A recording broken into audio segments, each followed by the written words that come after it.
नमस्कार दोस्तों, मैं अयान और आप सुन रहे हैं हॉरिबल स्टोरी टेलर, एक ऐसा शो जहां अंधेरे की कहानियां आपको डराने नहीं बल्कि आपके रोंगटे खड़े करने आती है। आज की कहानी सिर्फ एक डरावनी दास्तान नहीं है, बल्कि ये एक सच्ची घटना पर आधारित है, जिसे सुनने के बाद शायद आप अपने घर में पड़ी पुरानी गुड़ियों को कभी वैसे न देख पाए जैसे पहले देखते थे। तो चलिए शुरू करते हैं एक अनोखी हॉरर स्टोरी आपके साथ। ये कहानी है राजस्थान के एक छोटे से कस्बे मोतीसर की, जहां एक पुराना हवेली नुमा घर आज भी वीरान पड़ा है। कहते हैं उस घर में एक गुड़िया थी, एक सुंदर पर अजीब सी दिखने वाली गुड़िया, जिसे लोग रागिनी के नाम से जानते थे। रागिनी सिर्फ एक खिलौना नहीं थी, वो एक आत्मा का ठिकाना थी। एक ऐसी आत्मा जो कभी इंसान थी और जिसे मौत के बाद भी चैन नहीं मिला। 1972 में इस हवेली में एक अमीर जमींदार जगदीश सिंह अपनी पत्नी और 9 साल की बेटी राधिका के साथ रहते थे। राधिका एक शांत और मासूम बच्ची थी, जिसे गुड़ियों से बेहद लगाव था। एक दिन दिल्ली से लौटते समय जगदीश सिंह अपनी बेटी के लिए एक बेहद खास गुड़िया लाए। लकड़ी की बनी, हाथ से रंगी गई, नीली आंखों और लाल फ्रॉक वाली वो गुड़िया बिल्कुल असली इंसान जैसी लगती थी। लेकिन उस गुड़िया के आते ही हवेली का माहौल बदल गया। राधिका ने बाकी सभी गुड़ियों को ताले में बंद करवा दिया और सिर्फ रागिनी के साथ ही खेलने लगी। राधिका दिन ब दिन चुपचाप रहने लगी, रातों को बातें करने लगी और कई बार तो परिवार के लोग उसे गुड़िया से बहस करते हुए भी सुनते। एक रात नौकरानी कमला ने देखा कि राधिका आधी रात को उठकर आंगन में खड़ी थी और गुड़िया से कह रही थी, मैं तुम्हें नहीं छोड़ूंगी, चाहे तुम मुझे मार दो। कमला डर गई और सुबह होते ही सबको बताया, लेकिन जगदीश सिंह ने इसे बच्चों की कल्पना समझकर नजरअंदाज कर दिया। फिर एक दिन राधिका की मां ने देखा कि उसकी बेटी अपनी कलाई काट रही है और कह रही है, रागिनी कहती है कि खून से ही दोस्ती अटूट होती है। अब मामला गंभीर हो गया।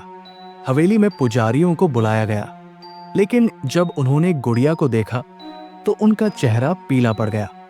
एक वृद्ध तांत्रिक ने कहा, इस गुड़िया में एक आत्मा बसी है, किसी औरत की जो काली विद्या में मारी गई थी और जिसने मरते वक्त कसम खाई थी कि वो किसी मासूम के शरीर में फिर से जन्म लेगी।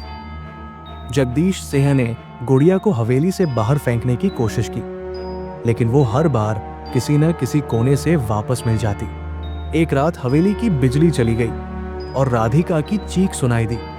सब दौड़ते हुए उसके कमरे में गए तो देखा कि कमरे की दीवारों पर खून से कुछ लिखा था, तुम मुझे अलग नहीं कर सकते।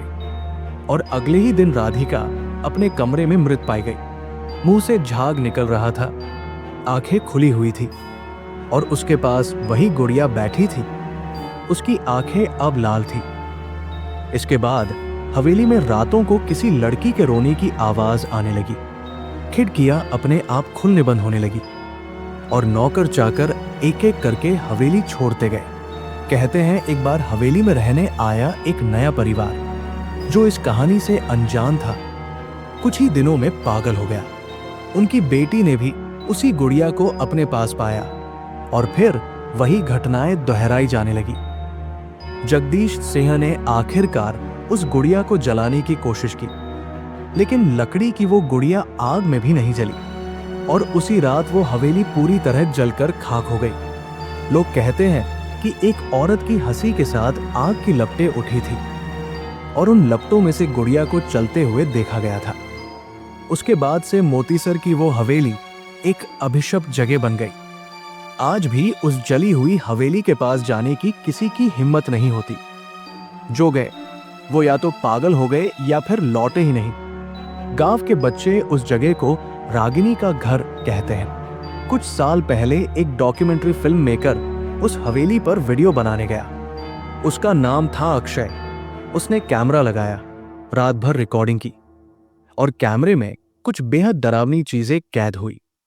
गुड़िया खुद ब खुद चलती हुई, कैमरे की ओर देखती हुई और फिर कैमरे का लेंस खुद टूट गया। अक्षय कभी वापस नहीं आया, लेकिन उसका कैमरा बाहर सीढ़ियों पर पड़ा मिला।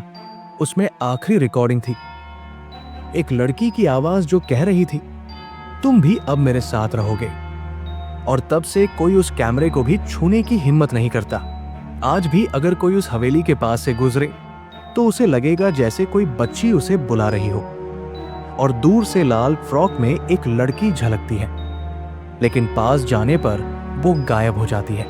कुछ लोगों ने उसे देखने के बाद आत्महत्या कर ली और कुछ अब भी मानसिक अस्पताल में भर्ती हैं। और आपको मैं यही कहूंगा कि अगर आप कभी किसी गुड़िया की आंखों में गहराई से देखें और आपको ऐसा लगे कि वो पलक नहीं झपका रही, तो शायद वो सिर्फ खिलौना नहीं है, वो किसी की अधूरी कहानी का माध्यम हो सकती है। आप सुन रहे थे हॉरिबल स्टोरी टेलर, एक ऐसी जगह जहां कहानियां सिर्फ डराती नहीं बल्कि आपको आत्मा तक हिला देती है। मिलते हैं अगली डरावनी कहानी में। तब तक अपने खिलौनों को ध्यान से देखिएगा, कहीं वो भी किसी की रूह न हो।